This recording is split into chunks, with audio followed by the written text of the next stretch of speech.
Hello everyone, good evening सभी लोगों को and most welcome to R academy Firozabad. आ जाइए सभी लोग, क्लास आपकी स्टार्ट हो चुकी है और एक और बेहतरीन सेशन आप लोगों के लिए लेकर आया हूँ आज फिर मैं। एज यूजुअल जो आप लोगों की क्लासेस चल रही हैं इंग्लिश ग्रामर की चल रही है, कॉम्पिटिटिव लेवल और बहुत ही advance level English grammar MCQs practice set चल रहे हैं आप लोगों के। और आज की क्लास में हम डिस्कस करेंगे प्रैक्टिस सेट 5। इससे पहले आप लोगों के 4 प्रैक्टिस सेट में करा चुका हूँ। Advance level MCQs on English grammar, जिसमें वॉकेब और part of speech English grammar के different important rules for based MCQs questions मैंने कराए थे। और आज फिर से एक और नया प्रैक्टिस सेट आप लोगों के लिए लेकर आया हूं। एक बार जल्दी से कमेंट कर दीजिए ऑडियो वीडियो बिल्कुल क्लियर है या नहीं, जिससे आप लोगों का जो सेशन है उसे स्टार्ट किया जा सके। ठीक है, एक बार जल्दी से मुझे कमेंट करिए ऑडियो वीडियो ठीक है। ओके प्रीति, सोनी, गुड इवनिंग सभी लोगों को गुड इवनिंग। ठीक है, तो चलिए स्टार्ट कर लेते हैं। क्लियर चल रहा है, गुड। तो स्टार्ट कर, इससे पहले आप लोगों के मैं 4 प्रैक्टिस सेट करा चुका हूं मिक्स इंग्लिश ग्रामर के, जिसमें हर तरीके के क्वेश्चन कराए हैं, डिफरेंट से डिफरेंट, डिफिकल्ट से डिफिकल्ट। ठीक है ना, चलिए। Okay Madhu Sharma, good evening, clear है सर। तो चलिए स्टार्ट कर लेते हैं। और स्टार्ट करने से पहले एक बार फिर से मैं आप सभी कैंडिडेट्स को दिवाली फेस्टिव ऑफर जो स्टार्ट हो गया उसके बारे में बता देता हूं। जो लोग बाद में देखें वो इस ऑफर को जरूर देख लीजिएगा। हमारी application RR academy FZD official पर दिवाली ऑफर स्पेशल स्टार्ट हो चुका है। प्रत्येक कोर्स आपका 999 रुपीज में 2 साल की वैलिडिटी के साथ में मिल रहा है। ठीक है ना, जिसमें GSSC माध्यमिक आचार्य, UPLT grade English, Uttarakhand lecturer English, Uttarakhand LT grade, TGT PGT EMRS वगैरह जितने आजकल जो कोर्स चल रहे हैं वो सभी कोर्स आपके 999 रुपीज में मिल रहे हैं, जिसमें आपको 2 साल की validity, live plus recorded classes, PDF notes solve होंगे, प्रिंटेबल होंगे, आप उन्हें प्रिंट कर सकते हैं। ठीक है ना, इन कोर्स के जो ऑफर्स है वो आप कैसे उठा सकते हैं इनका लाभ, आपको करना होगा व्हाट्सएप दिए हुए नंबर पे। ठीक है ना, एप्लीकेशन डाउनलोड करना होगा और इस नंबर पे आपको व्हाट्सएप कर देना होगा आपका कोर्स नेम और अपना नेम। ठीक है ना, ये ऑफर और इस ऑफर का जो लाभ है वो आप लोगों को डायरेक्टली मिल जाएगा। ठीक है ना, अगर आप एप्लीकेशन से डायरेक्ट कोर्स में लॉगिन करते हैं तो फिर आपको ये फीस देनी पड़ेगी। अगर आप ऑफर का लाभ उठाना चाहते हैं तो व्हाट्सएप करेंगे पहले, उसके बाद कोर्स में एनरोल में आपको मैनुअली करूंगा। ठीक है, चलिए एप्लीकेशन ये रही, आप एप्लीकेशन डाउनलोड करिएगा RR अकेडमी FZD ऑफिशियल। ठीक है ना, सिर्फ इस एप्लीकेशन पर मिलेगा, RR अकेडमी फिरोजाबाद पे नहीं मिलेगा। ओके, सो गाइज स्टार्ट करेंगे हम आज का क्वेश्चन नंबर 1 और जल्दी से कोशिश करिएगा आंसर देने की। क्वेश्चन नंबर 1 आपकी स्क्रीन पर है, fill in the blank. He is not only a brilliant musician but a gifted conductor. और यहाँ पर खाली जगह है, हमें फिल करना है इस जगह पर। ठीक है ना, चलिए। तो कंजक्शन हो सकता है, एडवर्ब हो सकती है, मैंने हिंट के लिए दे दिया कि कंजक्शन भी हो सकता है और एडवर्ब भी हो सकती है। आप लोग फाइंड आउट करिएगा क्या यहाँ पर सूटेबल रहेगा, टू, आल्सो, एज वेल और येट। क्वेश्चन नंबर 1 बताएंगे। चलिए क्वेश्चन नंबर 1 बताएंगे। क्वेश्चन नंबर 1 बताएंगे। क्वेश्चन नंबर 1 का राइट आंसर कौन सा हो जाएगा? चलिए ऑप्शन नंबर 2 आ रहा है। टू एक नेगेटिव एडवर्ब है जो एक्सेसिवनेस, ठीक है ना, बियॉन्ड द लिमिट के लिए दर्शाया जाता है। ओके, सो यहाँ पर हम टू का इस्तेमाल नहीं करेंगे। टू इज नॉट सूटेबल, और यानी कि इसके लिए अप्रोप्रिएट नहीं रहेगा टू। ठीक है, ही इज नॉट ओनली, यहाँ पर दिया गया नॉट ओनली और यहाँ पर दिया गया है बट। अगर यहाँ पर स्पेस होता बट के बाद में तो हम आल्सो लगा देते। ठीक है ना, क्योंकि बट आल्सो पेयर्ड होता है, not only but also. But क्योंकि यहाँ पे करेक्ट सीक्वेंस नहीं है, बट यहाँ पर दिया है और जो ब्लैंक दिया है वो यहाँ पर दिया है, हम फिल करेंगे एज वेल। ठीक है ना, हम फिल करेंगे एज वेल। एज वेल का मतलब भी टू होता है। ठीक है ना, बट ये पॉजिटिव सेंस में होता है, that is why as well is more appropriate than to. Option number C जिनका जा रहा है बिल्कुल करेक्ट है। ठीक है, नोट करिएगा। अगला क्वेश्चन हमारे पास, the children were completely out of the woods. The children were completely out of the woods after the immediate danger pass। Idiomatic expression है, इसका मीनिंग बताना है, मीनिंग क्या हो जाएगा। ठीक है ना, in a forest free from a difficult और dangerous situation, lost and confused, ready to start a new phase. Question number 2 right answer बताएंगे, कौन सा आंसर होगा? विपिन शर्मा का आंसर आ गया है आल्सो। आल्सो हो सकता था, बट पेयर्ड कंजक्शन में होता है नॉट ओनली, और बट के बाद जस्ट आल्सो लगा सकते हैं, ठीक है ना। वहां पर जो ब्लैंक है वो बाद में है, और मोस्ट ऑफ द केसेस जो ब्लैंक बाद में होती हैं वहां पर एडवर्ब का यूज किया जाता है। ओके, चलिए गुड ऑप्शन। चलिए, तो क्वेश्चन नंबर सेकंड का आंसर नहीं आया है हमारे पास में। आउट ऑफ द वुड्स, ठीक है ना, एक इडियोमेटिक एक्सप्रेशन है जिसका मतलब होता है फ्री फ्रॉम डिफिकल्ट सिचुएशन और डेंजरस सिचुएशन। ओके, आंसर हमारा ऑप्शन नंबर बी हो जाएगा। The children were completely free from a difficult situation after the immediate danger pass, यानी कि जैसे ही डेंजर खतरा टल गया बच्चों ने रिलीफ महसूस किया, ठीक है ना, free from the dangerous situation. Next आगे बढ़ेंगे अगले क्वेश्चन पर। क्वेश्चन नंबर थर्ड है, more than one candidate space failed to meet the rigorous eligibility criteria have, has, were और आर। क्या फिल करेंगे हम यहां पर क्वेश्चन नंबर थर्ड में? क्वेश्चन नंबर थर्ड का राइट आंसर क्या हो जाएगा? Okay, Mantu option B, Preeti option B बता रहे हैं। क्वेश्चन नंबर थर्ड हमारा स्टार्ट है, आप लोग थर्ड क्वेश्चन का आंसर दीजिएगा। यहाँ पर फ्रेज है मोर देन वन। जब भी सेंटेंस के स्टार्टिंग में मोर देन वन आ जाए, ठीक है ना, तो मोर than one plus singular noun, याद रखेंगे मोर देन वन आ जाए और उसके साथ में क्या आ जाए, सिंगुलर नाउन आ जाए, उस कंडीशन पर जो वर्ब होगी वर्ब भी कैसी होगी, सिंगुलर होगी। लेकिन अगर ऐसा नहीं हो, ठीक है ना, यहां पर क्या आ जाए, प्लूरल नाउन आ जाए, प्लूरल नाउन आ जाए या एडजेक्टिव आ जाए, कुछ भी आ जाए, उस कंडीशन पर जो वर्ब लगेगी वो कौन सी लगेगी, प्लूरल लगेगी। ये आपको याद रखना है। तो मोर देन वन कैंडिडेट क्या है, सिंगुलर नाउन है। क्या है, सिंगुलर नाउन है, तो वर्ब भी क्या लगेगी, सिंगुलर लगेगी। क्या है, हैव हमारी प्लूरल वर्ब है, वर प्लूरल वर्ब है और आर प्लूरल है। केवल ऑप्शन नंबर बी हमारा करेक्ट रहेगा, जिनका ऑप्शन नंबर बी है बिल्कुल करेक्ट आंसर है। ऑप्शन नंबर बी वाले टिक कर लीजिएगा। ओके, हाँ बिल्कुल, हैव नहीं आएगा, ठीक है ना, हैव नहीं आएगा, हैज आएगा। आगे बढ़ते हैं अगले क्वेश्चन पर। नेक्स्ट क्वेश्चन हमारे पास, द हैवी डेप्ट burden force the company to wind, और यहां पर है खाली जगह, स्पेस दिया गया है, इट्स ऑपरेशन। तो इस सेंटेंस को पहले आप मतलब निकालिए। द हैवी डेप्ट बर्डन यानी कि भारी कर्ज के दबाव में, ठीक है ना, फोर्स किया कंपनी को टू वाइंड इट्स ऑपरेशन। अब जब किसी व्यक्ति पे कर्ज हो जाएगा तो उसको फोर्स किया जाएगा उसके ऑपरेशन यानी उसके काम धंधे को चालू करने के लिए या बंद करने के लिए, तो बंद करने के लिए, ठीक है। तो ये जो हमारी फ्रेज है टू वाइंड में हम क्या लगा दें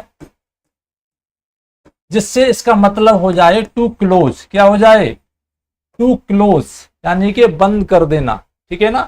तो आंसर कौन सा हो जाएगा, अप, डाउन, आउट और ओवर। क्वेश्चन नंबर 4 बताएंगे कौन सा वाला आंसर हमारा करेक्ट हो जाएगा। क्वेश्चन नंबर 4 बताएंगे। क्वेश्चन नंबर 4 में वाइंड अप, मोस्टली केसेस में वाइंड अप आ रहा है, बिल्कुल ठीक है।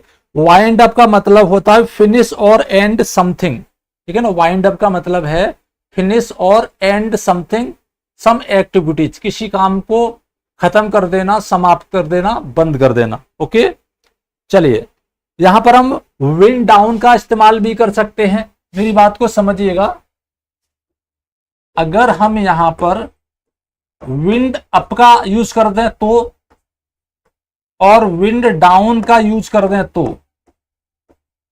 दोनों कंडीशन हमारी अप्रोप्रिएट हो सकती हैं।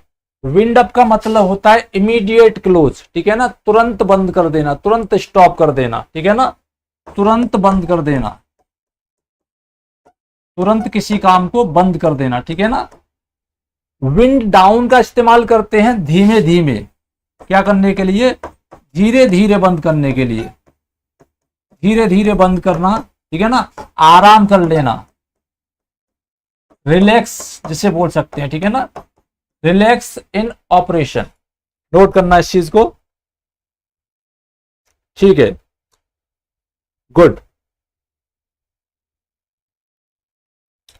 ओके, सो आंसर हमारा कौन सा हो जाएगा, यहां पर हम विंड अप का इस्तेमाल करेंगे कि जब किसी व्यक्ति पे डेब्ट बर्डन हो जाता है, ठीक है ना, बहुत भारी कर्जा हो जाता है, तो वो फिर धीमे धीमे बंद नहीं करता, एकदम ही शट डाउन हो जाता है, उसका पूरा खेल खत्म हो जाता है, ठीक है ना। तो इस सेंस में हम विंड अप का इस्तेमाल करेंगे। अगला हमारा क्वेश्चन है, she takes after her grandmother, both are stubborn but kind. तो फ्रेजल वर्ब का मतलब बताना है। फ्रेजल वर्ब है कहां पर, यहां पर, ठीक है ना, टेक्स आफ्टर। हमारे पास एक फ्रेजल वर्ब है टेक्स आफ्टर। टेक्स आफ्टर का मतलब क्या हो जाएगा, टेक्स आफ्टर का मतलब क्या हो जाएगा, जल्दी जल्दी से बताइएगा। चलिए, Mantu wind up, okay, Monika Rani 6 option number C, good evening, good evening सभी को, गुड इवनिंग, ठीक है ना। तो टेक्स आफ्टर, इसका मतलब देखिए, she takes after her grandmother, both are stubborn. अब यहां पर देखिए दोनों कैसे हैं, स्टबर्न है, ठीक है ना, दोनों जिद्दी हैं, बट दोनों काइंड हार्टेड हैं। अब यहां पर जब दोनों जिद्दी है, दोनों की क्वालिटी सेम बताई जा रही है, तो इसका मतलब क्या, टेक्स आफ्टर का मतलब है कि वो अपनी मां पर गई है, वह अपनी मां पर, अपनी ग्रैंड मदर पर गई है, मतलब अपनी ग्रैंड मदर जैसी लगती है। To seems to appear, mean to say resemble, ठीक है ना, मीन टू से रिजेंबल, प्रतीत होना। आंसर हमारा हो जाएगा ऑप्शन नंबर बी, जिनका ऑप्शन नंबर बी है बिल्कुल करेक्ट है, ठीक है ना, जिनका ऑप्शन नंबर बी है बिल्कुल करेक्ट है। टेक्स, हाँ ठीक है, टेक आफ्टर का मतलब टू लुक और बिहेव, टू लुक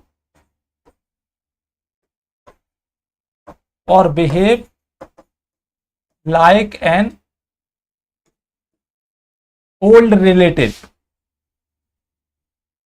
मतलब किसी पुराने रिलेटिव जैसा दिखाई देना, ठीक है। मीन टू से रिजेंबल, या हम एपियर जैसे बोल कर सकते हैं, ठीक है ना, सीम्स कर सकते हैं। ऑप्शन नंबर बी जिनका जा रहा है बिल्कुल ठीक है। आगे बढ़ेंगे अगले क्वेश्चन पर। नेक्स्ट क्वेश्चन है, the witness refuse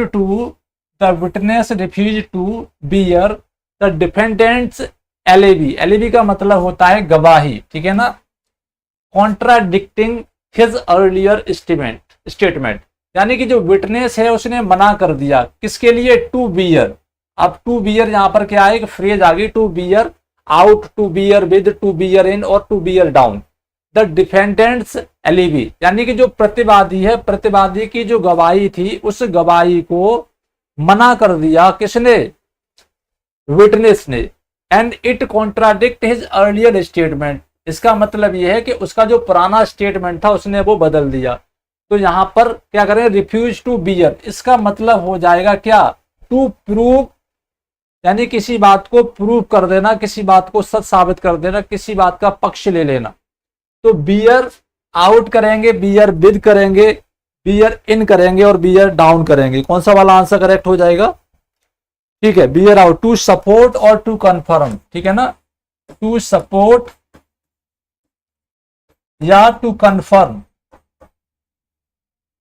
to support और टू कंफर्म, जिनका राइट आंसर आ रहा है टू सपोर्ट और टू कंफर्म, बिल्कुल ठीक है, बियर आउट, ठीक है ना, ऑप्शन नंबर ए जिनका है बिल्कुल करेक्ट है। ओके, हाँ ठीक है। चलिए आगे बढ़ते हैं अगले क्वेश्चन पर। नेक्स्ट क्वेश्चन हमारे पास, the correctly punctuated sentence demonstrated the use of a semicolon with conjunctive adverb. यहां पर हमें बताना कंजक्टिव एडवर्ब, यानी कि करेक्टली पंक्चुएटेड सेंटेंस बताना है जहां पर कंजक्टिव एडवर्ब का यूज किया गया है और किसका यूज किया गया है, सेमीकोलन का यूज किया गया है। फटाफट फटाफट बताइएगा। इस तरीके का क्वेश्चन मैं आप लोगों को लास्ट डे की क्लास में भी करा चुका हूं। कंजक्टिव एडवर्ब्स जैसे जो कॉज, इफेक्ट, कॉन्ट्रास्ट, ठीक है ना, इसको क्रिएट करने के लिए दूसरे सेंटेंस को ऐड करने से पहले यूज किए जाते हैं, जस्ट लाइक देयरफॉर, ठीक है ना, और आपका यहां पर कुछ है कॉन्स्टेंटली, ठीक है, इस तरीके के। तो the evidence was purely circumstantial, constantly the jury acquitted the defend, यानी कि जो एविडेंस थे वो कैसे थे, वो सर्कमस्टेंशियल थे, यानी कि पारिस्थितिक जनक थे, परिस्थितियों के हिसाब से बना दिए गए थे, इसलिए जूरी ने क्या किया, उसको बरी कर दिया।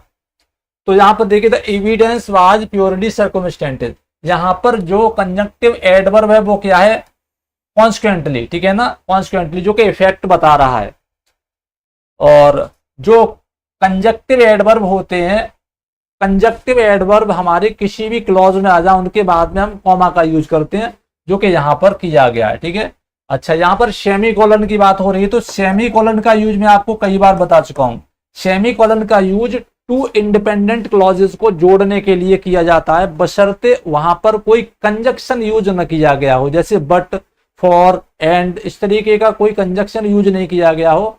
तो कंजक्शंस को रिप्लेस करने के लिए हम सेमीकोलन का यूज कर लेते हैं दो इंडिपेंडेंट क्लॉजेस को जोड़ने के लिए। मतलब एक कंपाउंड सेंटेंस में अगर हमें कंजक्शन नहीं लगाना है तो हम सेमीकोलन का यूज कर सकते हैं। तो सेमीकोलन का यूज किया गया जो कि बिल्कुल ठीक है। इसके बाद में कंजक्टिव एडवर्ब का यूज किया गया जो ठीक है। उसके बाद में कॉमा का यूज किया गया जो कि बिल्कुल ठीक है। ऑप्शन नंबर ए हमारा करेक्ट है। यहां पर क्या है, कंजक्टिव एडवर्ब का तो यूज किया गया बट यहां कॉमा का यूज कर दिया जो कि गलत है, ठीक है ना। बाद में सेमीकोलन का यूज किया है वो गलत है। ऐसे यहां पर कॉलन का यूज किया ये गलत है, कॉमा का यूज किया ये सही है, ठीक है। यहां सेमीकोलन का यूज किया ये ठीक है और यहां कॉमा का यूज नहीं किया गया इसलिए गलत है। अगला क्वेश्चन है, तो आंसर हमारा कौन सा हो गया, ऑप्शन नंबर ए आंसर हो गया, जिनका ऑप्शन नंबर ए बिल्कुल ठीक है। नेक्स्ट क्वेश्चन है, the majority of the board, खाली जगह दी गई है, that the firm's strategy space revised immediately, क्या क्या फिल करेंगे, believes, should be, believe be, believes is और बिलीव इज। क्वेश्चन नंबर 8 बताएंगे फटाफट फटाफट कौन सा वाला आंसर हमारा करेक्ट हो जाएगा। चलिए जल्दी जल्दी से आ जाइएगा। क्वेश्चन नंबर 8 बताना है। रिजेंबल बिल्कुल ठीक है। चलिए किसी का आंसर नहीं है। तब मेजॉरिटी, कहीं किसी सेंटेंस में मेजॉरिटी आ जाए और ये कलेक्टिव नाउन का वर्क कर रही हो, इसका फंक्शन क्या हो, कलेक्टिव नाउन का हो, then it is always followed by a singular verb, ठीक है। तो यहाँ पर क्या है, द मेजॉरिटी कलेक्टिव नाउन के रूप में यूज किया गया है, सिंगुलर वर्ब यहाँ पर आएगी, ठीक है ना।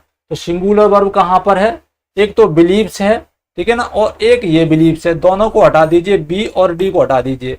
अब बिलीव्स के बाद में इज दिया गया है, that the firm's strategy is revised immediately. अब इज रिमाइंड के बाद में इमीडिएटली आया है तो नहीं होगा, क्या होगा, शुड बी रिवाइज्ड इमीडिएटली, ठीक है ना। यानी कि the majority of the board ये भरोसा करते हैं कि जो फर्म की स्ट्रेटेजी है उसको तुरंत रिवाइज करना चाहिए। ऑप्शन नंबर ए को टिक कर लीजिएगा। अगला क्वेश्चन है, in the sentence they only spoke to the consultant about the project not the client. यहां तक हमारा पूरा सेंटेंस है, ये अंडरलाइन मैंने कर दिया, ठीक है ना, ये पूरा सेंटेंस है यहां तक। अब ये पूछा गया है, the word only will be correctly place to modify the word. यानी कि इसमें ये जो वर्ड है ओनली, इसको करेक्टली प्लेस करना है। अगर ये करेक्टली प्लेस कर दिया जाए तो ये किस वर्ड को मॉडिफाई करेगा, फटाफट बताएंगे किस वर्ड को मॉडिफाई करेगा, स्पोक को, कंसल्टेंट को, प्रोजेक्ट को और क्लाइंट को। क्वेश्चन नंबर 9 बताएंगे, अगर ओनली को इस सेंटेंस में सही जगह पर लगा दिया जाए तो ये किस वर्ड को मॉडिफाई करेगा, फटाफट फटाफट बताएं। चलिए किसी का आंसर नहीं आ रहा है, नो आंसर। क्वेश्चन नंबर 9 जल्दी जल्दी से बताइएगा, किसी का आंसर नहीं है। इसका मतलब क्वेश्चन आज भी डिफिकल्ट नजर आ रहे हैं आप लोगों को। तो देखिए पहले तो इसको सही जगह पर प्लेस कर लीजिए। यहां दिया गया दे ओनली स्पोक, अगर मैं इतना बोल दूं कि दे ओनली स्पोक, इसका मतलब है कि मॉडिफाई तो वर्ब को कर रहा है, एडवर्ब का कार्य कर रहा है, लेकिन इसका मतलब यह कि वे सिर्फ बोले, ठीक है ना, वे सिर्फ बोले, यानी कि उन्होंने क्या किया, वे सिर्फ बोले और कुछ नहीं किया उन्होंने, ठीक है ना। इसका मतलब ये हो गया, अभी यहां पर प्लेस है इसलिए। अब they only spoke to the consultant, इसका जो इंटेंडेड मीनिंग है वो ये है कि they spoke only to the consultant, ठीक है ना। तो स्पोक के बाद में क्या लगाएंगे, ओनली लगाएंगे, ठीक है ना। स्पोक के बाद में ओनली लगाएंगे, consultant about the project not the client, मतलब उन्होंने सिर्फ कंसल्टेंट से बात की, ठीक है ना, क्लाइंट से बात नहीं की। तो किसको ये मॉडिफाई करेगा, ओनली, ये कंसल्टेंट से पहले लग जाएगा और कंसल्टेंट को मॉडिफाई करेगा। ऑप्शन नंबर बी हमारा करेक्ट हो जाएगा, ठीक है ना। चलिए आगे बढ़ते हैं अगले क्वेश्चन पर। Choose the sentence that uses the word that as a relative pronoun. हमें बताना है दिए हुए सेंटेंस में जो दैट है वो रिलेटिव प्रोनाउन के तौर पे किस सेंटेंस में यूज किया गया है। चलिए रिलेटिव प्रोनाउन के रूप में कहां पर यूज किया गया है। नो आंसर, किसी का आंसर नहीं है। तो चलिए चेक कर लीजिए इसको। अब हमें ये समझना है रिलेटिव प्रोनाउन होता क्या। रिलेटिव प्रोनाउन क्या होता है, दो क्लॉजेस को जोड़ने के लिए काम करता है, ठीक है ना। तो यहां पर देखेंगे शी फाइनली रियलाइज्ड दैट, यहां पर दैट आया है। She finally realised that the key was in her pocket. तो क्या ये जो दैट है ये रिलेटिव प्रोनाउन है। ये रिलेटिव प्रोनाउन नहीं है क्योंकि ये वर्ब के बाद में आया है, ठीक है ना। प्रोनाउन की एक विशेषता होती है, प्रोनाउन की विशेषता क्या होती है, प्रोनाउन के बाद में वर्ब होगी, ठीक, ये कंडीशन होगी, या फिर प्रोनाउन से पहले वर्ब होगी, ठीक है ना। प्रोनाउन से पहले वर्ब होगी, प्रोनाउन के बाद में वर्ब हो सकती है, यानी कि प्रोनाउन हमारा सब्जेक्ट के रूप में आ सकता है, या प्रोनाउन से पहले वर्ब हो सकती है। प्रोनाउन हमारा एज एन ऑब्जेक्ट के रूप में कार्य कर सकता है, ठीक है, और ये हमारा सब्जेक्ट के रूप में कार्य कर सकता है।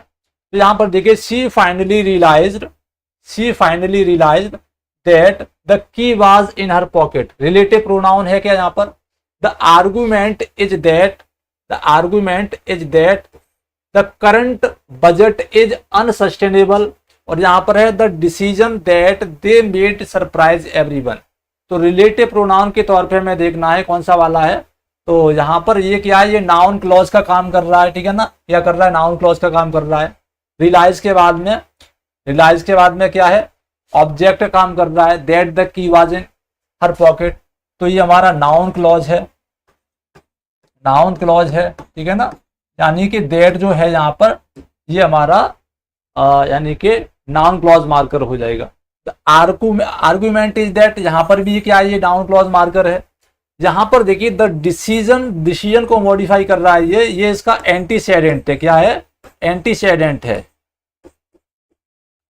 एंटीसेडेंट के रूप में है द डिसीजन, और डिसीजन के लिए काम कर रहा है that. That is why option number C में हमारा दैट जो है वो रिलेटिव प्रोनाउन का कार्य कर रहा है। यहां पर देखिएगा that is the final point I wish to address. That में क्या है तो प्रोनाउन ही, लेकिन क्या है, ये डेमोन्स्ट्रेटिव प्रोनाउन क्योंकि सब्जेक्ट कार्य कर रहा है। तो प्रोनाउन बहुत अच्छे तरीके से पढ़ लीजिएगा, अलग अलग कंडीशन पर अलग अलग तरीके से ये डिफाइन किए जाते हैं, ठीक है ना। चलिए आगे बढ़ते हैं अगले क्वेश्चन पर। The correct plural form of the compound noun passer by. Passer by का हमें क्या बनाना है, प्लूरल फॉर्म बताना। पासर बाई का प्लूरल नंबर क्या बन जाएगा, पासर बाई का प्लूरल नंबर क्या बन जाएगा। Option A B C D में से फाइंड आउट करिएगा पासर बाई का प्लूरल क्या बनेगा। चलिएगा, चलिए Deepa, Bharti, Sahil, Mantu, okay, good evening, good evening. चलिए क्वेश्चन नंबर 11 बताना है, जल्दी जल्दी से बताइएगा कौन सा आंसर करेक्ट हो जाएगा। तो जब कभी देखिए, जब कभी नाउन प्लस एडवर्ब आ जाए, नाउन प्लस एडवर्ब या फिर प्रीपोजिशन आ जाए, मेरी बात को समझ लेना। नाउन प्लस एडवर्ब या प्रीपोजिशन मिलकर एक कंपाउंड नाउन को बनाएं, है ना। एक कंपाउंड नाउन बन जाए, और कंपाउंड नाउन बनने के बाद में हमें उसका प्लूरल बनाना हो, ठीक है ना। हमें क्या करना हो, हमें उसका प्लूरल बनाना हो, तो जो प्रीपोजिशन या एडवर्ब है उसको तो सेम वैसा का वैसा ही रहने देते हैं। जो नाउन होती है, ठीक है ना, जो नाउन होता है उसको प्लूरल बना देते हैं। ओके, ये इसका फॉर्मूला होता है। तो पासर बाई में पासर हमारा नाउन है, बाई हमारा प्रीपोजिशन है, तो पासर्स बाई हो जाएगा। क्या हो जाएगा, पासर्स बाई हो जाएगा। ऑप्शन नंबर बी जिनका जा रहा है बिल्कुल ठीक है, पासर्स और बाई मतलब राहगीर। अगला क्वेश्चन है द वर्ड फ्यूअर। हमारे पास एक वर्ड है फ्यूअर, ठीक है ना, जो क्वांटिफायर है। The word fewer is correctly used in which sentence. Fewer का इस्तेमाल किस सेंटेंस में सही तरीके से किया गया है। चलिए सेंटेंस को आइडेंटिफाई करिएगा, किस सेंटेंस में फ्यूअर का इस्तेमाल सही तरीके से किया है। क्वेश्चन नंबर 12 बताना है।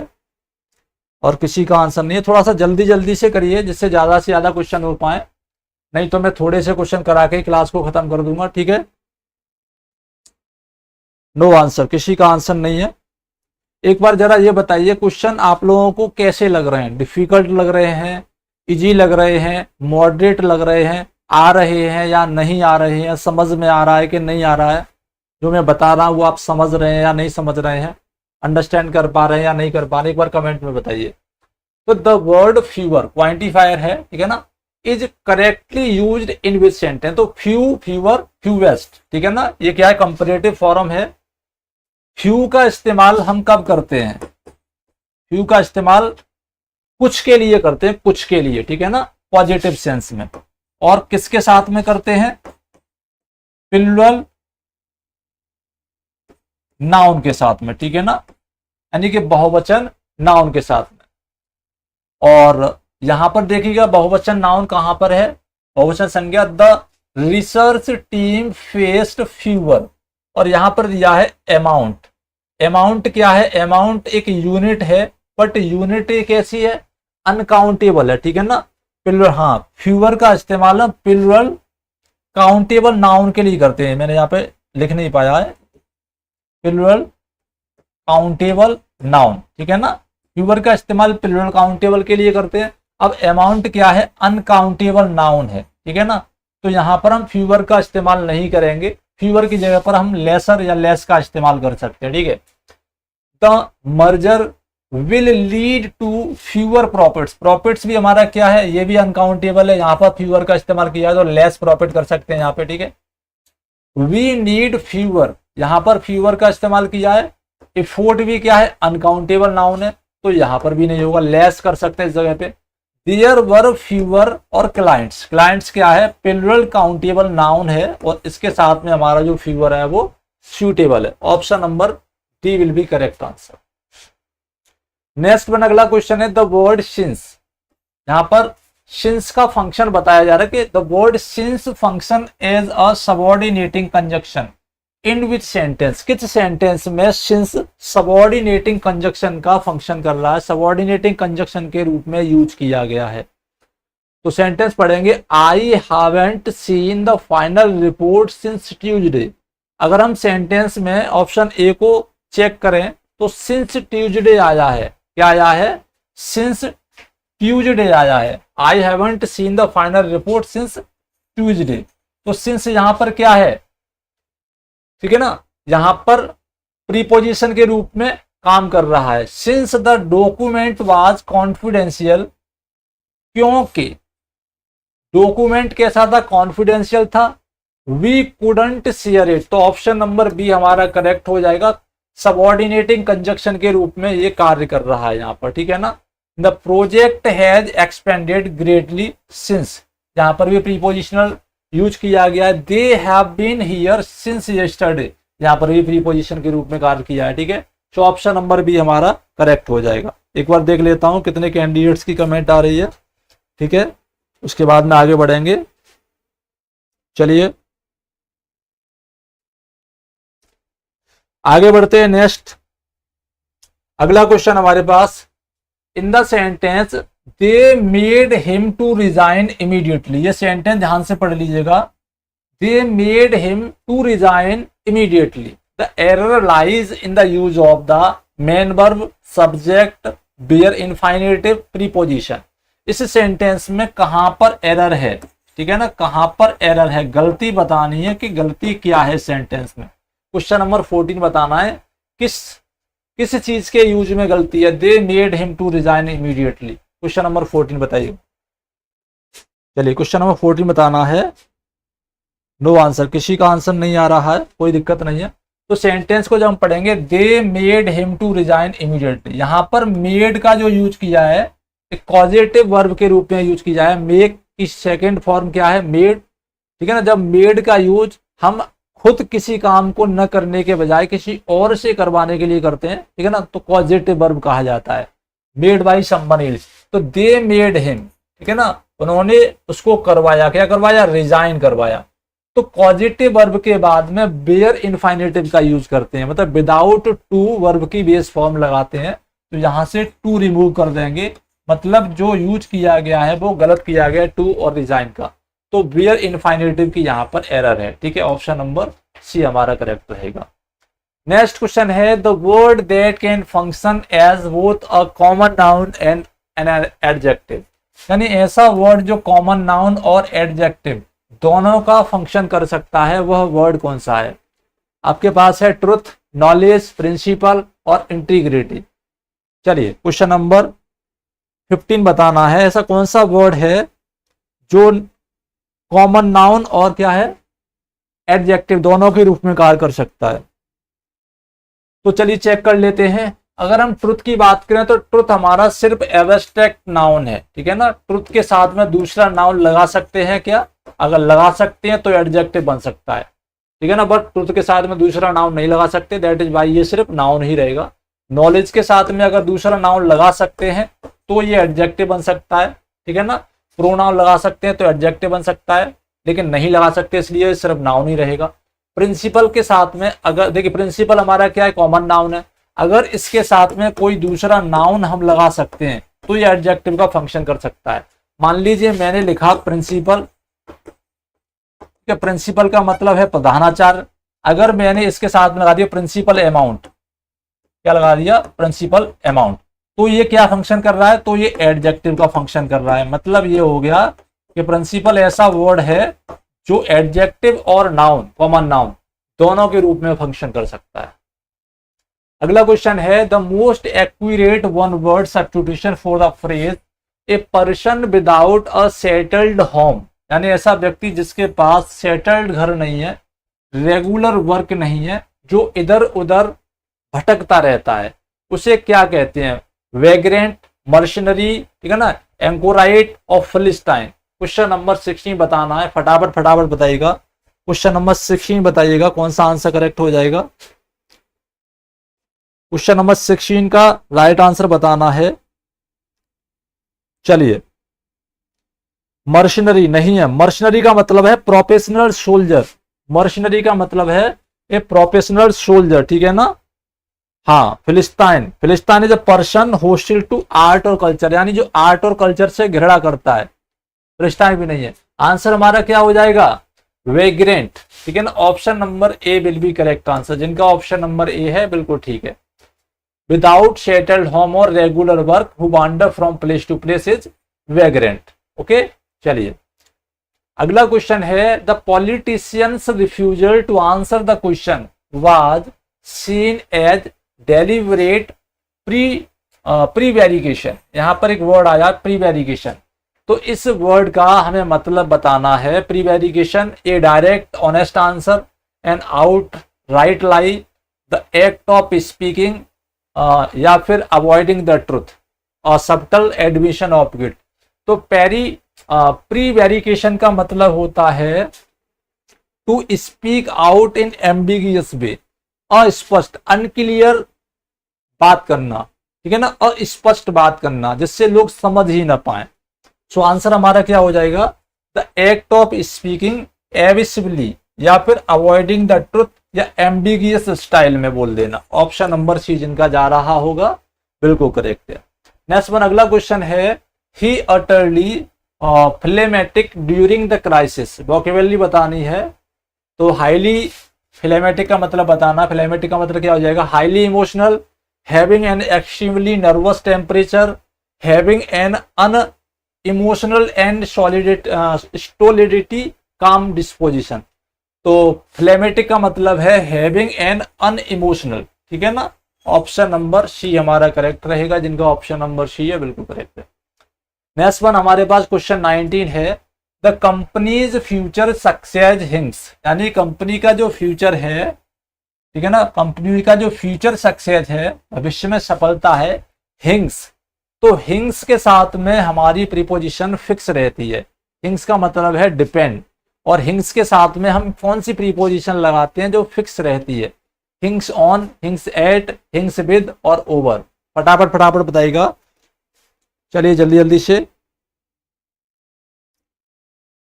किसी का आंसर नहीं आ रहा है। Hinges on, dependent on something, ठीक है ना, डिपेंड ऑन समथिंग। हिंग्स ऑन का मतलब है डिपेंड ऑन समथिंग। तो कंपनी की जो फ्यूचर सक्सेस है वो किस पर निर्भर है, इसकी एबिलिटी पर diversify its portfolio quickly. Next one question number 20 है, the lawyer attempted to gild the lily. एक इडियोमेटिक एक्सप्रेशन है to gild the lily by adding irrelevant detail to the simple argument. तो इडियोमेटिक एक्सप्रेशन है, इसका मतलब बताना है to gild the lily, simplify the argument, add unnecessary embellishment to something already beautiful और complete, या make the argument look more dangerous और highlight the most important fact. तो टू गिल्ड द लिली का मतलब है जब कोई काम पहले से ही अच्छा हो, परफेक्टली हो, ठीक है ना, और कोई व्यक्ति आए और उसमें तुर्कबाजी छाटने लगे और कुछ न कुछ चीजें उसमें करने लगे जिससे कि वो अच्छा भला हो और उसके करने से वो और खराब हो जाए, ठीक है ना। तो दैट इज ऑलरेडी परफेक्ट, उसमें आप कुछ करोगे तो वो खराब ही हो जाएगा। तो आंसर हो जाएगा add unnecessary embellishment to something already beautiful और कंप्लीट। ऑप्शन नंबर बी हमारा करेक्ट रहेगा। अगला क्वेश्चन है, the student could not understand the difficult concept, यानी कि स्टूडेंट ने डिफिकल्ट कंसेप्ट नहीं समझ पाया। The teacher explained it again, teacher ने इसको दोबारा एक्सप्लेन किया। सिंथेसिस करना है इसका, सिंपल सेंटेंस बनाना है नॉन फिनिट का यूज करके। तो देखिएगा किस सेंटेंस में नॉन फिनिट का यूज करके सिंपल सेंटेंस बनाया गया है, इस सेंटेंस को जोड़कर, ठीक है ना, और इस सेंटेंस को जोड़कर। क्वेश्चन नंबर 21 चेक कर लीजिएगा और आंसर बताने की कोशिश करिए कौन सा वाला आंसर हमारा करेक्ट रहेगा। चलिए चेक करिएगा और बताइए, क्वेश्चंस का लेवल देखिए, ठीक है ना, उसके बाद में समझ में आएगा कि कितना अच्छा चल रहा है ये, ठीक है। नो आंसर, किसी का क्वेश्चन नंबर 21 का आंसर नहीं है। तो देखिए, the student could not answer the difficult concept, student ने डिफिकल्ट कंसेप्ट का वो नहीं समझ पाया, टीचर को आंसर एक्सप्लेन करना पड़ा दोबारा। तो हमें देखना सिंपल सेंटेंस। अब सिंपल सेंटेंस की डेफिनेशन क्या है, a simple sentence has one subject and one predicate, ठीक है ना।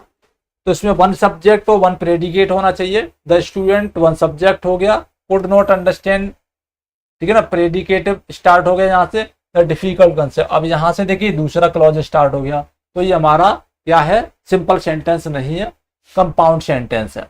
The teacher explain, teacher subject हो गया, explain the difficult concept again, ये हमारा प्रेडिकेटिव हो गया।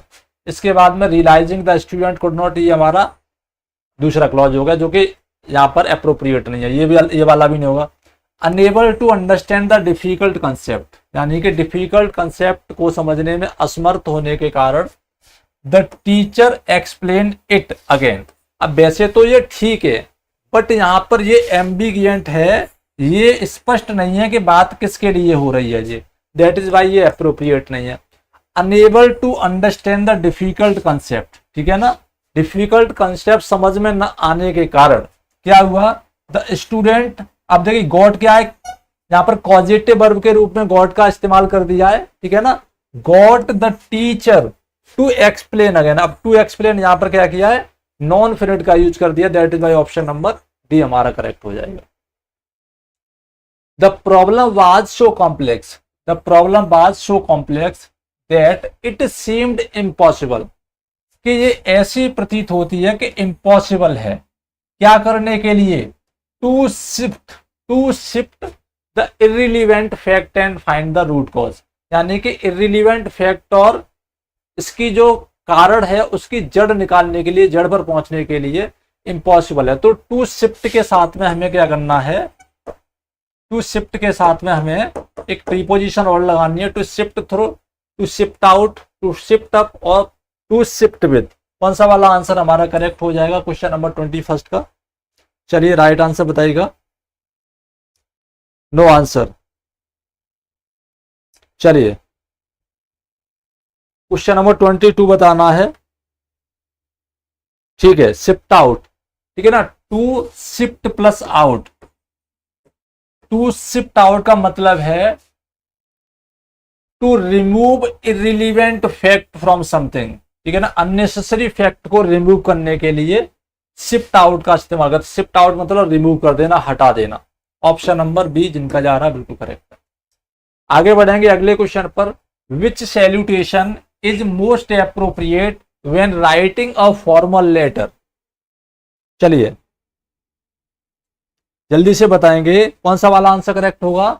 विच salutation is most appropriate when writing a formal letter to a recipient whose name and gender are unknown. यानी कि कोई लेटर लिखा जाए फॉर्मल लेटर और रिसिपेंट का नेम और जेंडर न पता हो तो किस सैल्यूटेशन को यूज करेंगे। Dear sir, dear madam, dear recipient, to whom it may concern और रेस्पेक्टेड सर और मैडम। लेटर राइटिंग में से क्वेश्चन है, जब किसी रिसिपेंट के बारे में जानकारी नहीं हो तो हमारे पास जो एप्रोप्रिएट सैल्यूटेशन है डियर सर और डियर मैडम होता है, ठीक है ना, फॉर्मल राइटिंग में।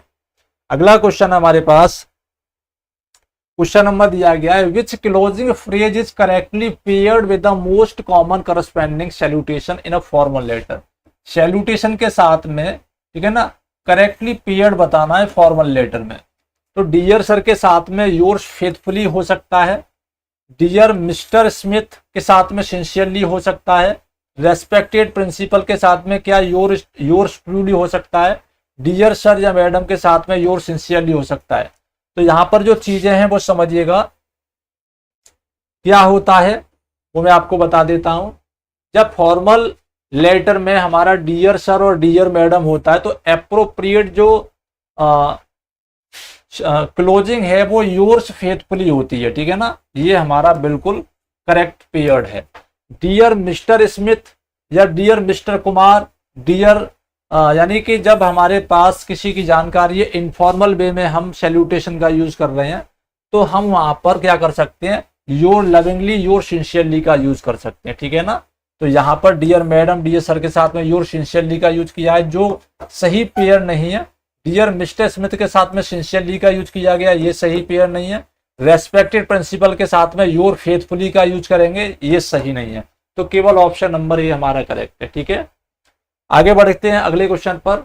Identify the word functioning as a concrete noun. हमें बताना है कॉन्क्रीट नाउन क्या है यहाँ पर।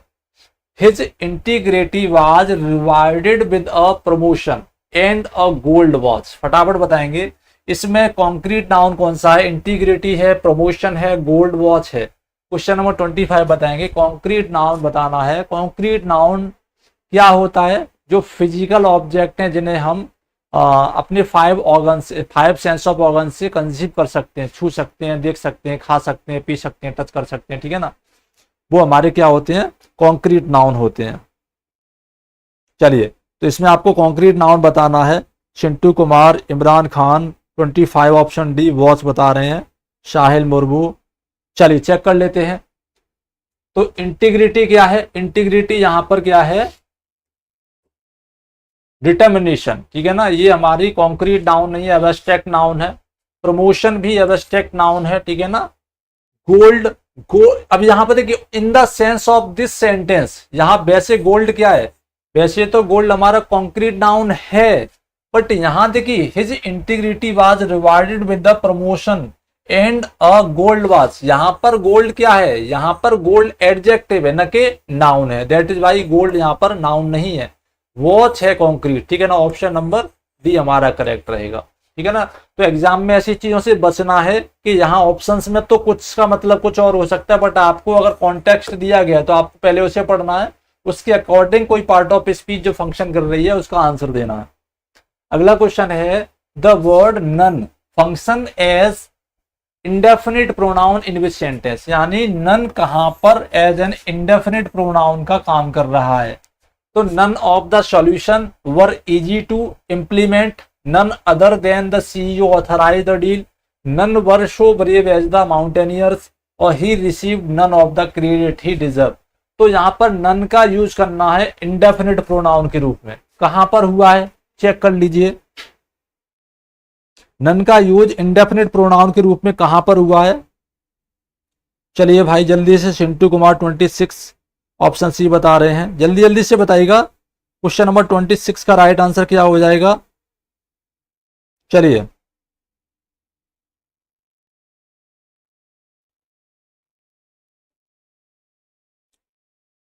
आंसर बहुत देर में। चिंटू का ऑप्शन सी आ रहा है, इमरान खान ऑप्शन डी बता रहे हैं। तो चलिए चेक कर लीजिए। देखिए यहां पर देखिए none of the solution, none of the solution, तो यहां पर नन इंडेफिनिट प्रोनाउन का काम नहीं कर रहा है, ये क्वांटिफायर का काम कर रहा है, ठीक है ना, क्वांटिफायर का काम कर रहा है, डिटरमाइनर का काम कर रहा है। मतलब नन अदर देन, ये एक कंप्लीट फ्रेज है, नन अदर देन एक कंप्लीट फ्रेज है, ठीक है ना। तो न तो ये इंडेफिनिट प्रोनाउन है, न ये क्वांटिफायर है। None were show brave. अब मैंने आपको एक चीज और बताई थी कि प्रोनाउन, प्रोनाउन की जो विशेषता है वो क्या होती है, प्रोनाउन के बाद में वर्ब होती है, ठीक है ना, या फिर प्रोनाउन से पहले वर्ब होती है। ये आपको याद रखना है। अगर पहले वर्ब होती है इसका मतलब है प्रोनाउन ऑब्जेक्ट का कार्य कर रहा है, ठीक है, और अगर बाद में वर्ब होती है इसका मतलब प्रोनाउन सब्जेक्ट का कार्य कर रहा है। तो नन, यहां पर नन आया है, इसके जस्ट बाद में क्या है, वर्ब है, यानी कि ये सब्जेक्ट है जो कि प्रोनाउन है। ऑप्शन नंबर सी हमारा करेक्ट हो जाएगा, इंडेफिनिट प्रोनाउन है। He received none, he received none.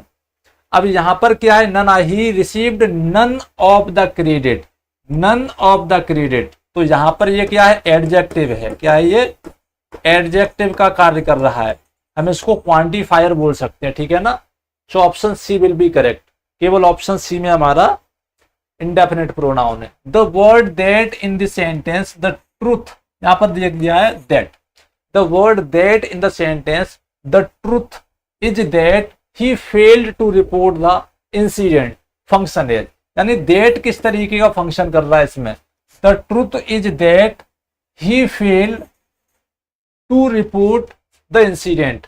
तो डेमोन्स्ट्रेटिव प्रोनाउन है, रिलेटिव प्रोनाउन है, कॉम्प्लीमेंटीजर है, यानी नाउन क्लॉज, मार्कर है, सबऑर्डिनेटिंग कंजक्शन है। क्वेश्चन नंबर 27 बताना है कौन सा वाला आंसर हमारा करेक्ट रहेगा।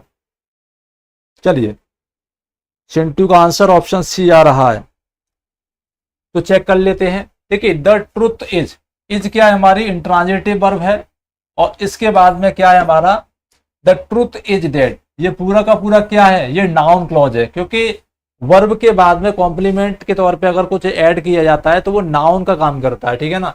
तो दैट यहां पर क्या है, नाउन क्लॉज मार्कर है, नाउन क्लॉज मार्कर है, ठीक है ना, कॉम्प्लीमेंटिजर यानी कि नाउन क्लॉज मार्कर है। अगर इस पूरे की बात करें तो ये पूरा क्या है, नाउन क्लॉज है, ठीक है ना, ये पूरा क्या है, नाउन क्लॉज है। और ये अगर पूरे इस क्लॉज की बात करें तो ये सबऑर्डिनेट क्लॉज है, ठीक है। ऑप्शन नंबर सी हमारा करेक्ट रहेगा। अगला क्वेश्चन है, identify the part of speech of the capitalised word I saw his only son yesterday. तो कैपिटलाइज तो नहीं है, ओनली बताना है। I saw his only son yesterday, तो ओनली यहां पर क्या है, एडवर्ब है, एडजेक्टिव है, डिटरमाइनर है, या नाउन है। क्वेश्चन नंबर 28 बताना है। क्वेश्चन नंबर 28 में क्या है ये, चलिए अपना तो बस यूं ही है, फटाफट बताएं, अपना तो बस यूं ही है, अपना तो बस यूं ही है, ठीक है। चिंटू 28 भी बता रहे हैं, 28 भी, तो बिल्कुल ठीक है। आई सो हिज, मैंने उसका सिर्फ एक पुत्र देखा, यानी इकलौता पुत्र देखा, ओनली सन, इकलौता पुत्र। तो सन को मॉडिफाई किया जा रहा है ओनली के द्वारा। तो जब किसी नाउन को, किसी वर्ड यानी कोई वर्ड नाउन को मॉडिफाई करता है तो वो क्या होता है, एडजेक्टिव होता है। An adjective is a word which qualified a noun और pronoun. So the answer goes to option number B. अगला क्वेश्चन है, द वर्ड इटसेल्फ, यहां पर एक वर्ड है itself, the word itself in the sentence the town itself was destroyed by the tornado. तो itself का function बताना है। इटसेल्फ क्या है, रिफ्लेक्सिव प्रोनाउन है, ऑब्जेक्टिव प्रोनाउन है, इंटेंसिव प्रोनाउन है, इंडेफिनिट प्रोनाउन है। इटसेल्फ क्या है इस सेंटेंस में, इटसेल्फ क्या है सेंटेंस में, जल्दी से बताइएगा। चलिए जी हाँ, इट इज डिस्क्राइबिंग सन, अपना तो बस यूं 29 ऑप्शन नंबर है। चलिए गाइस चेक कर लेते हैं। तो देखिए जब कहीं पर ये सेल्फ वाले प्रोनाउन आ जाएं तो सेल्फ वाले जो प्रोनाउन हैं रिफ्लेक्सिव प्रोनाउन होते हैं और इम्फेटिक प्रोनाउन होते हैं। इम्फेटिक प्रोनाउन को हम इंटेंसिव प्रोनाउन के रूप में भी जानते हैं। तो जब ये रिफ्लेक्सिव प्रोनाउन होते हैं then action reflect on subject, तो जो वर्ब है वो सब्जेक्ट को दोबारा से रिफ्लेक्ट करती है, यानी कि मैंने ये कार्य स्वयं किया। तो जो I did this work self, तो इसका मतलब है कि मैंने जो एक्शन किया वो मुझ पर ही रिफ्लेक्ट हो रहा है।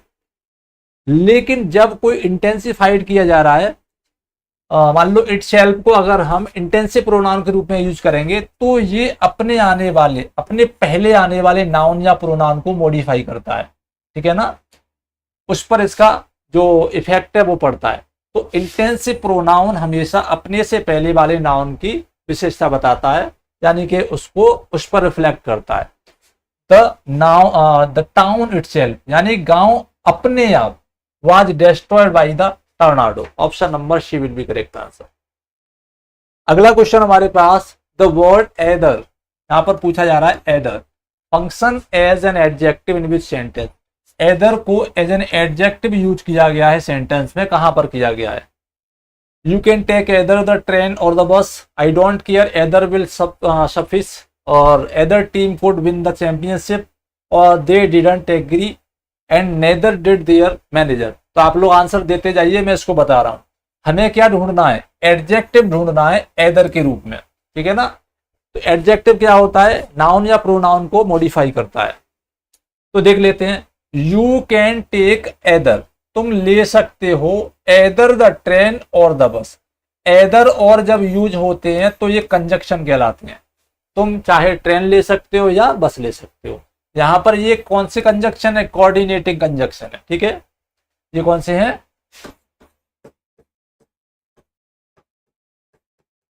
कोऑर्डिनेटिंग कंजक्शन है यहां पर, ठीक। अगर क्वेश्चन यही पूछ लिया है कि ये क्या चीज है, कोऑर्डिनेटिंग कंजक्शन है। आई डोंट केयर एदर, ये क्या है? वर्ब है, और ये क्या है? इसका ऑब्जेक्ट है, ठीक है ना। आई डोंट केयर, एदर क्या है? वर्ब, यहां पर सब्जेक्ट के रूप में, ये वर्ब के रूप में। तो मैंने बताया था कि प्रोनाउन से पहले या बाद में वर्ब हो सकती है, या वर्ब पहले हो सकती है, यानी कि verb plus pronoun, pronoun plus verb. जब प्रोनाउन पहले होगा तो सब्जेक्ट होगा, प्रोनाउन बाद में होगा तो ऑब्जेक्ट होगा। जहां प्रोनाउन पहले है मतलब ये सब्जेक्ट है, ये वर्ब है, इसका कॉम्प्लीमेंट है। ऑप्शन नंबर बी में, अच्छा ये एडजेक्टिव, ठीक है ना। तो ये क्या है? ये प्रोनाउन है। यहां पर अभी रुक जाइए, either team could win the championship. Either team, अब यहां पर टीम है, जो क्या है? टीम है वो क्या है? नाउन है, ठीक है ना। और नाउन को मॉडिफाई किया जा रहा है एदर के द्वारा, ठीक है ना। तो ऑप्शन नंबर सी करेक्ट है। एदर यहां पर एडजेक्टिव का काम कर रहा है, ठीक है ना। ऑप्शन नंबर सी को टिक करेंगे, सी आंसर है हमारा। They didn't agree, they didn't agree and neither did there, ये तो सीक्वेंस गलत है, ठीक है ना, ये सीक्वेंस गलत है। तो केवल ऑप्शन नंबर सी में हमारा आंसर ठीक है। एदर टीम को मॉडिफाई कर रहा है और यहां पर एडजेक्टिव का फंक्शन कर रहा है। अगला क्वेश्चन है, which sentence use the word deeply as an intensifier. Intensifier मतलब एडवर्ब ऑफ डिग्री के रूप में कहां पर यूज किया गया है डीपली को? तो the roots grew deeply into the soil, he was deeply apologetic for the mistake, they discuss the matter deeply, और she looked deeply into his eyes. Question number 31 बताना है, इंटेंसिफायर के रूप में डीपली का यूज कहां पर किया गया है। चलिए भाई जल्दी जल्दी से बताएंगे। क्वेश्चन नंबर 31, किसी का आंसर नहीं आ रहा है?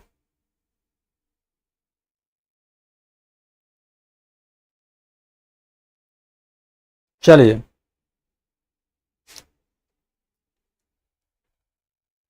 तो यहां पर देखिएगा,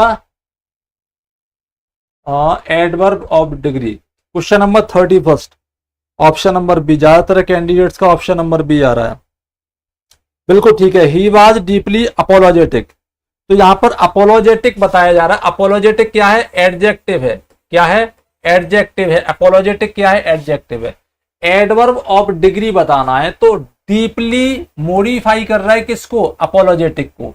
एडजेक्टिव को मॉडिफाई कर रहा है और ये बता रहा है कि वो कितना अपोलोजेटिक है, किस हद तक, तो बहुत हद तक, डीपली, ठीक है ना। तो ये क्या कर रहा है? डिग्री बता रहा है इसका। ऑप्शन नंबर बी हमारा करेक्ट रहेगा, डीपली डिग्री बता रहा है अपोलोजेटिक होने की। The root grew deeply into the soil, यहां पर जो डीपली आया है वो किसको मॉडिफाई कर रहा है, ग्रीव को। किसको कर रहा है, ग्रीव को, वर्ब को। और ये बता रहा है कि ग्रीव मतलब बढ़ना, कैसे बढ़ी है, तो ये मैनर बता रहा है, ये एडवर्ब ऑफ मैनर है, ठीक है ना, ये एडवर्ब ऑफ मैनर है। दे डिस्कस द मैटर डीपली, यहां पर जो डीपली आया है ये भी डिस्कस को मॉडिफाई कर रहा है। और कैसे डिस्कस करा जा रहा है, डीपली, तो ये भी क्या है, एडवर्ब ऑफ मैनर, ठीक है ना, adverb of manner. She looked deeply, ठीक है ना, she looked deeply into his eyes, वो उसकी आंखों में गहराई से देखता है। तो यहां पर लुक्ड को मॉडिफाई किया जा रहा है डीपली के द्वारा। तो यहां पर भी क्या है, मैनर बताया जा रहा है, उसके काम करने का तरीका बताया जा रहा है। तो ऑप्शन ए सी डी में क्या है, एडवर्ब ऑफ मैनर है। ऑप्शन नंबर बी में क्या है, एडवर्ब ऑफ डिग्री है, ठीक है ना, एडवर्ब ऑफ डिग्री है। इस तरीके के क्वेश्चन बहुत पूछे जा रहे हैं आजकल के एग्जामिनेशन में। जो कैंडिडेट ऐसे क्वेश्चंस को करना सीख गया उसके लगभग 5 से लेकर 15 क्वेश्चन, 5 to 15 क्वेश्चन इस तरीके के क्वेश्चंस पर आ रहे हैं। अगला क्वेश्चन हमारे पास, the verb demolish, the verb demolish is primarily a verb. तो डिमोलिश कैसी वर्ब है, इंट्रांजिटिव है, लिंकिंग है, ट्रांजिटिव है, ऑक्सिलरी। क्वेश्चन नंबर 32 बताना है, demolish is what kind of verb, auxiliary, intransitive, linking और प्राइमरी। फटाफट बताइएगा कौन सा वाला आंसर हमारा करेक्ट हो जाएगा। चलिए, और सभी कैंडिडेट्स वीडियो को लाइक और शेयर जरूर करें। ऐसे कैंडिडेट जो पहली बार जुड़ रहे हैं, तो पिछले भी सेशन हो चुके हैं, सेशन 1, 2 और 3, ये आपका 5वां सेशन है मिक्स एमसीक्यूज का एडवांस इंग्लिश ग्रामर पर। अगर आप लोगों ने पिछला सेशन नहीं देखा है तो किसी भी प्लेलिस्ट में चले जाइए, आपको सारे सेशंस पुराने वाले मिल जाएंगे। अगर प्लेलिस्ट नहीं ढूंढ पा रहे हैं तो RR academy Firozabad Telegram channel join कर लीजिए, वहां पर सभी क्लासेस सीक्वेंस से आपकी पड़ी हुई हैं, ठीक है। तो डिमोलिश रिक्वायर डायरेक्ट ऑब्जेक्ट, ठीक है ना, तो आंसर हो जाएगा हमारा ऑप्शन नंबर सी। डिमोलिश क्या है, ट्रांजिटिव वर्ब है। डिमोलिश बिल्डिंग, ठीक है ना, द गवर्नमेंट डिमोलिश बिल्डिंग, तो ऑप्शन नंबर सी हमारा करेक्ट हो जाएगा। Which option correctly identifies the verb form in the sentence, he was made to wait 4 hours। इस सेंटेंस में हमें क्या करना है, आइडेंटिफाई करना है वर्ब फॉर्म को, कि वर्ब फॉर्म कैसी है। तो सिंपल पास्ट एक्टिव है, past participle in passive voice है, प्रेजेंट पार्टिसिपल है, past tense of the linking verb है। क्वेश्चन नंबर 33 में बताना है कि वर्ब फॉर्म किस तरीके से यूज करी गई है यहां पर। चलिए, क्वेश्चन नंबर 33 में वर्ब फॉर्म कैसे यूज करी गई है, नहीं आंसर आ रहा है, कोई दिक्कत नहीं। तो देखिए यहां पर हम देखते हैं वर्ब है कहाँ है, तो वर्ब कहाँ है, वर्ब हमारी मेड है, ठीक है ना, और वर्ब हमारी वाज है। हम वाज के बाद में बेसिकली क्या होता है, वर्ब में आईएनजी लगती है, सभी को पता है ना। तो ये कौन सा हो जाएगा, एक्टिव हो जाएगा। कौन सा हो जाएगा, एक्टिव फॉर्मेट में होता है जब वाज के साथ में आईएनजी लगती है तब, ठीक है ना। बट यहाँ आईएनजी नहीं है, वाज के साथ में क्या लगाया गया है, वर्ब की थर्ड फॉर्म लगाई गई है। तो ये कौन सा फॉर्मेट हो गया, पहली कंडीशन तो ये है कि ये पैसिव फॉर्मेट है। कैसा है, ये पैसिव फॉर्मेट है, ठीक है ना। तो यहां पर देखेंगे simple past passive, simple past passive, past participle in passive voice. तो मेड क्या है, पास्ट पार्टिसिपल है और ये पैसिव वॉइस में भी है। तो आंसर हमारा हो जाएगा ऑप्शन नंबर बी, जिनका ऑप्शन नंबर बी है बिल्कुल करेक्ट है, ठीक है ना। पास्ट पार्टिसिपल भी है, ठीक है ना, मेड और पैसिव वॉइस में भी है, ये option number B will be correct answer. अगला क्वेश्चन हमारे पास, in the sentence they saw the ship sailing away, the word sailing, यहां पर ये वर्ड है सेलिंग, फंक्शन एज अ। तो सेलिंग किस तरीके का फंक्शन कर रहा है, जीरंड है, मेन वर्ब है, प्रेजेंट पार्टिसिपल है, इनफाइनेटिव। क्वेश्चन नंबर 34 बताएंगे, दिए हुए सेंटेंस में सेलिंग का फंक्शन क्या है, सेलिंग किस तरीके से फंक्शन कर रहा है। चलिए, पास्ट पार्टिसिपल पैसिव बिल्कुल ठीक है अपना, तो बस यूं ही है। चिंटू और Imran Khan 34 option number C. तो देखिए सेलिंग क्या है, सेलिंग एक तो वर्ब में सिंपली हम आईएनजी लगा देते हैं, कंटिन्यूअस फॉर्म हो जाती है, ठीक है ना, कंटिन्यूअस फॉर्म हो जाती है। दूसरा वर्ब में आईएनजी लगा देते हैं तो क्या हो जाता है, जीरंड हो जाता है। जीरंड जब होता है तो ये नाउन का कार्य करता है, क्या करता है, नाउन का फंक्शन करता है।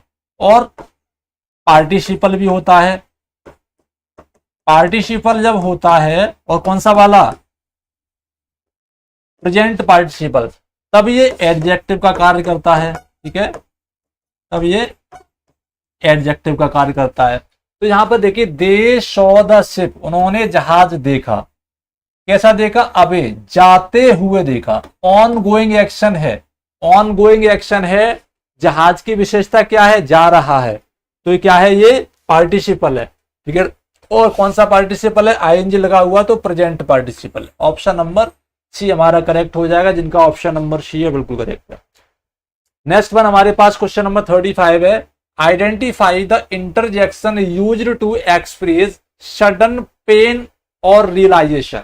यानी हम उस इंटरजेक्शन को फाइंड आउट करेंगे जिस इंटरजेक्शन का यूज सडन पेन और रियलाइजेशन के लिए यूज किया जाता है। मतलब तुरंत दर्द हुआ और तुरंत हमें पता पड़ गया, उसके लिए हम किस इंटरजेक्शन का यूज करते हैं। एलास, ब्रेवो, आउच और हुश। क्वेश्चन नंबर 35 बताना है। ठीक है ना, क्लास 5th का क्वेश्चन है। देखते हैं किसका आंसर सबसे पहले आ जाएगा। 35 ऑप्शन नंबर ए, इमरान खान, आउच। ठीक है ना, चलिए, आ ऊ आउच, गाना सुना है ना। चलिए, तो आउच, किसी को पिंच कर लो ना तो मुंह से बाहर आउच ऐसे करते हैं ना, तो मोस्टली आउच का यूज किया जाता है तुरंत इमीडिएट रिएक्शन के लिए, पेन और रियलाइजेशन का। ऑप्शन नंबर सी हमारा करेक्ट रहेगा। एलास, एलास डिमांड करता है ग्रीफ यानी दुख, sorrow, alas he is dead, alas my grandmother is no more. ऐसे दुखों के लिए एलास का यूज किया जाता है। आउच, ठीक है ना, ऐसा कोई अचानक तुरंत ही ऐसा कुछ हल्का पूरा मतलब इंसिडेंट हो जाए, उसके लिए हम आउची तो करते हैं, चीटी काट जाए, है ना, कोई पिंच कर जाए पीछे से, हल्का सा थप्पड़ मार दे, तो क्या करते हैं, आउच करते हैं, है ना। हुश, हुश डिमांड साइलेंस, ये साइलेंस के लिए यूज किया था। Bravo is for approval. Option number हमारा केवल सी करेक्ट है, यही हमारा आंसर है। ठीक है ना। सो गाइज, आज की क्लास में इतना ही बस। नेक्स्ट फिर मिलेंगे 9 PM पर एक और बेहतरीन मिक्स एडवांस इंग्लिश ग्रामर के क्वेश्चंस के साथ में। तब तक के लिए गुड नाइट, टेक केयर। और जो लोग पहली बार जुड़े, चैनल को सब्सक्राइब करके जरूर जाइएगा। और किसी भी कोर्स में एडमिशन लेना है, सिर्फ 999 रुपीज में ऑफर चल रहा है दिवाली तक। जाइए, 2 साल की वैलिडिटी तक आप फायदा उठा सकते हैं इसका। लाइव प्लस रिकॉर्डेड कोर्स है, PDF प्रिंटेबल मिलेंगी, प्रिंट कर सकते हैं। ठीक है, हाँ, ओके, आउच, चलिए, गुड।